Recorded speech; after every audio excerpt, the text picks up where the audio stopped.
Hey guys, what's up? I hope you will fine. I am आशीष अरोड़ा। मैं आपके लिए computer security की videos बनाऊंगा। अगर आपको मेरे वीडियोस अच्छे लगें तो लाइक करना, शेयर करना और कमेंट्स में अपनी जो प्रॉब्लम्स हैं वो डालना। जो भी टॉपिक जिस जहाँ से भी आपको कोई प्रॉब्लम आती है वो टॉपिक आप अपने कमेंट्स में शेयर कर देना। मैं आपको डिटेल में डिफ़ाइन कराऊंगा कि ये कंसेप्ट क्या है और कैसे है। तो आज की जो कंप्यूटर सिक्योरिटी का मेरा टॉपिक है उसमें सबसे पहले हमें ये पता होना चाहिए कि कंप्यूटर सिक्योरिटी का मीनिंग क्या है, क्यों हमें कंप्यूटर सिक्योरिटी की ज़रूरत पड़ती है। ठीक है। कंप्यूटर सिक्योरिटी अब देखो, वैसे तो ये कॉमनली ऐसा सब्जेक्ट है जो कंप्यूटर की हर कोर्स में पढ़ाया जाता है, लेकिन मेनली ये फोकस करता है एमसीए, एमएससी कंप्यूटर साइंस और ऐसे मास्टर कोर्सेज जिनमें कंप्यूटर से रिलेटेड कोर्स आता है। ठीक है। तो टॉपिक पे चलते हैं कि कंप्यूटर सिक्योरिटी का क्या मीनिंग है। ठीक है।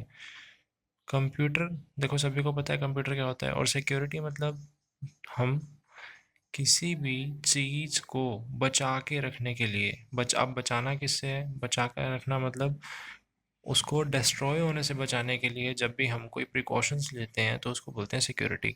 तो कंप्यूटर सिक्योरिटी का मीनिंग क्या हुआ कि कंप्यूटर को जब हम किसी भी डिस्ट्रक्शन से, किसी भी होने वाले डिस्ट्रक्शन से बचा के रखते हैं तो उसको कहते हैं हम कंप्यूटर सिक्योरिटी। ठीक है। अब अगर बुकिश लैंग्वेज में या थ्योरेटिकल लैंग्वेज में अगर इसका मीनिंग देखा जाए तो ये है कि any computer related system has both theoretical and real weaknesses. ये कहता है कि कोई भी कंप्यूटर से रिलेटेड कोई भी सिस्टम है उसमें वीकनेसेस होते हैं, और वो वीकनेसेस कौन से होते हैं, आइदर थ्योरेटिकल और रियल, मतलब दोनों भी हो सकते हैं, या किसी में होंगे सिर्फ थ्योरेटिकल या किसी में होंगे सिर्फ रियल।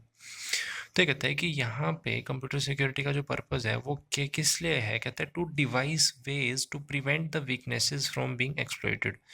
कि किसी भी कंप्यूटर सिस्टम को खराब होने से बचाना या उसकी जो कमियां हैं उन कमियों को दूर करना ही कंप्यूटर सिक्योरिटी का मीनिंग है।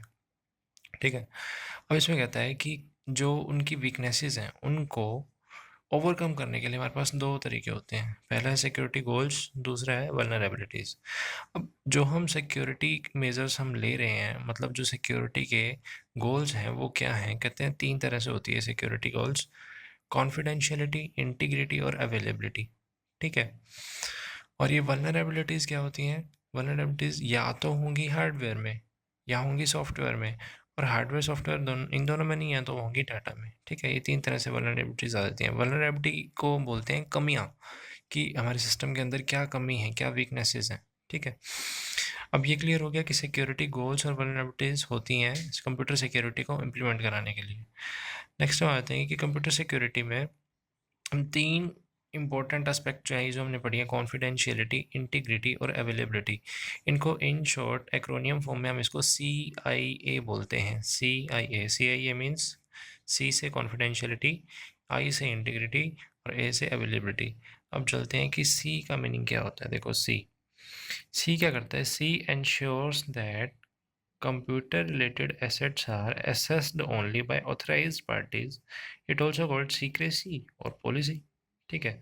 कॉन्फिडेंशियलिटी जो होती है वो ये कहती है कि कंप्यूटर या उससे रिलेटेड जितने भी एसेट्स हैं, एसेट्स होती हैं संपत्ति, संपत्ति मतलब कंप्यूटर के रिसोर्सेज, माउस, कीबोर्ड, कंप्यूटर से और रिलेटेड जितने भी डिवाइसेस हैं, कहते हैं उनको जो एक्सेस होगा ना, उनका एक्सेस वो ऑथराइज्ड पार्टीज ही कर सकती हैं। कोई भी अनऑथराइज्ड पर्सन या कोई भी अनऑथराइज्ड पार्टी उन कंप्यूटर रिसोर्सेज का यूज़ नहीं कर सकती। ये मीनिंग है कॉन्फिडेंशियलिटी का, और इसको सीक्रेसी और पॉलिसी भी कहते हैं। ठीक है। कॉन्फिडेंशियल क्या प्रोवाइड कराता है, एक्सेस किस चीज़ का, किसी भी फाइल को रीड करने का, व्यू करने का या प्रिंट करने का। ठीक है। नेक्स्ट आता है हमारा आई से हमारा क्या मीनिंग था, इंटीग्रिटी। अब किसी भी चीज़ की इंटीग्रिटी जो होती है वो क्या डिफाइन कराती है, वो कहती है कि assets can be modified only by authorised parties. अब इसमें आ जाएगी मॉडिफिकेशन। इंटीग्रिटी मीन्स मॉडिफिकेशन, कि एसेट्स को जो मॉडिफाई करना है, जो उनमें चेंज करना है, वो सिर्फ और सिर्फ ऑथराइज्ड पार्टीज ही करेंगी और कोई नहीं करेगा। अब मॉडिफिकेशन किस टाइप से, जैसे रेटिंग में, चेंजिंग में डिलीट करना है उस कंटेंट को, या क्रिएट करना है, या किसी भी चीज़ का स्टेटस चेंज करना है, तो ये सब आ जाता है हमारा मॉडिफिकेशन में। और मॉडिफिकेशन मीन्स इंटीग्रिटी। ठीक है, अब हमने दो एस्पेक्ट पढ़ लिए, कॉन्फिडेंशियलिटी और इंटीग्रिटी। थर्ड नंबर पे आता है हमारा अवेलेबिलिटी। अवेलेबिलिटी क्या कहता है? Assets are accessible to authorized parties at appropriate times, also called denial of service। कि ये जो हमारे एसेट्स हैं इनका प्रॉपर यूज़ कब माना जाएगा? जब ये ऑथराइज्ड पार्टीज़ को, जब उन्हें रिक्वायरमेंट है उसी टाइम पे उन्हें अवेलेबल हो। अगर जिस टाइम पे यूज़र को ये चाहिए, मतलब कोई भी कंप्यूटर रिसोर्स किसी भी यूज़र को चाहिए और उस टाइम पे वो उसे अवेलेबल नहीं हो पाता, तो वहाँ पे अवेलेबिलिटी का मीनिंग ख़त्म हो जाता है, जो कंप्यूटर सिक्योरिटी की क्या है, एक वीकनेस है। तो ये तीनों चीज़ें जहाँ पे होंगी, कॉन्फिडेंशियलिटी, इंटीग्रिटी और अवेलेबिलिटी, वहाँ पे हम कंप्यूटर सिक्योरिटी को इम्प्लीमेंट कर सकते हैं। ठीक है, ये डायग्राम है हमारा इसका।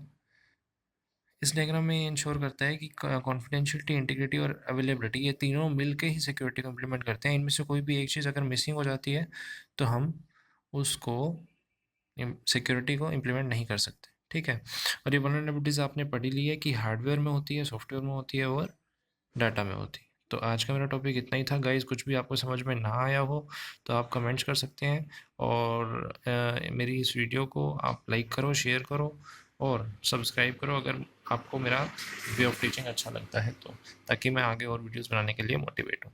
Thank you so much.